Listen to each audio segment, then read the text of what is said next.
It was an important day in the yard. Everyone was busy and excited, making notes and taking photographs. A special visitor had arrived and was now the center of attention.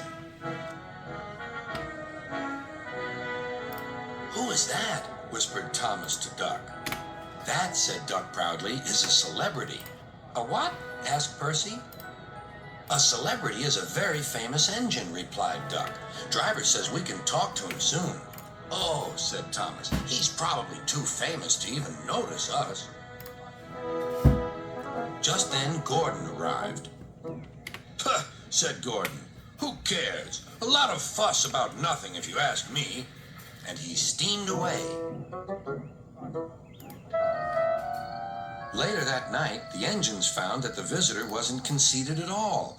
He enjoyed talking to the other engines till long after the stars came out. He left early next morning.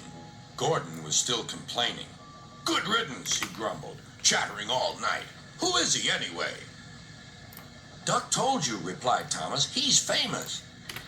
"As famous as me? Nonsense."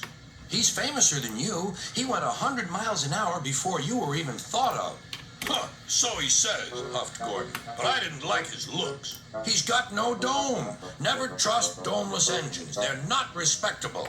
I never boast, but I'd say 100 miles an hour would be easy for me. Goodbye." Duck took some freight cars to Edward's station. "Hello," called Edward. "That famous engine came through this morning. He whistled to me. Wasn't he kind?" "He's the finest engine in the world," replied Duck. Then he told Edward what Gordon had said. "Take no notice," soothed Edward. "He's just jealous. He thinks no engine should be famous but him. Look, he's coming now." Gordon was running very fast. His wheels pounded the rails. "He did it, I'll do it. He did it, I'll do it." Gordon's train rocketed past and was gone. "He'll knock himself to bits," chuckled Duck.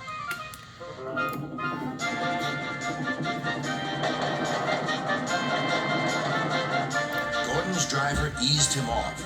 "Steady, Gordon. We aren't running a race." "We are then," said Gordon, but he said it to himself. Suddenly, Gordon began to feel a little strange. "The top of my boiler seems funny," he thought. "It feels as if something is loose. I'd better go slower." But it was too late. On the viaduct, they met the wind. It was a teasing wind which blew suddenly in hard puffs. Gordon thought it wanted to push him off the bridge. "No, you don't," he said firmly. But the wind had other ideas. It curled round his boiler, crept under his loose dome, and lifted it off and away into the valley below. Gordon was most uncomfortable. The cold wind was whistling through the hole where his dome should be, and he felt silly without it. At the big station, the freight cars laughed at him. Gordon tried to wheesh them away, but they crowded round no matter what he did. On the way back to the shed, he wanted his driver to stop and fetch his dome. "We'll never find it now," said the driver. "You'll have to go to the works for a new one." Gordon was very cross.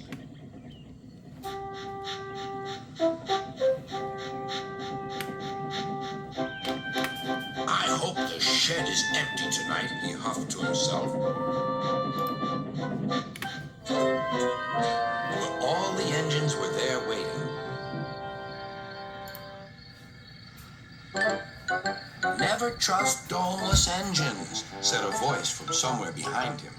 "They aren't respectable."